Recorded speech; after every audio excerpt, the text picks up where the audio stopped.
پورا دین ہے جس کے اندر نماز بھی آتی ہے، روزہ بھی آتا ہے، معاملات بھی آتے ہیں، زکوٰۃ بھی آتا ہے، ہمسایوں کے حق بھی آتے ہیں، گلی کی صفائی بھی آتی ہے۔ تمہارے گھر سے اٹھنے والی شور کی آوازوں سے ہمسایہ تنگ ہے تو پھر بھی تم دین نہیں سمجھے۔ ابھی تک جنت کی جو تعریف کی گئی ہے، مولوی صاحب تو اکثر حوروں کا ذکر کرتے ہیں، لیکن جنت کی تعریف میں ایک جملہ قرآن نے یہ بیان کیا، لا یسمعون فیہا لغوا ولا تاثیما۔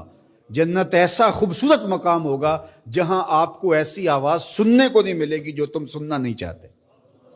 یہ ہے جنت، جو تمہاری طبیعت پہ شاک ہو، تمہارے کانوں پہ بوجھ ہو، تمہاری سماعتوں کے اوپر گراں گزرے،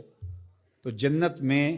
تمہیں وہ بھی سننے کے لیے نہیں ملے گی۔ تو میں اپنے مبلغین سے، خطباء سے کہتا ہوں کہ فل ساؤنڈ کیا ہوا ہو اور ایکو بھی اس کی فل کی ہوئی ہو اور چھوٹا سا کمرہ ہو اور آپ آگے منہ رکھ کے زور زور سے بول رہے ہیں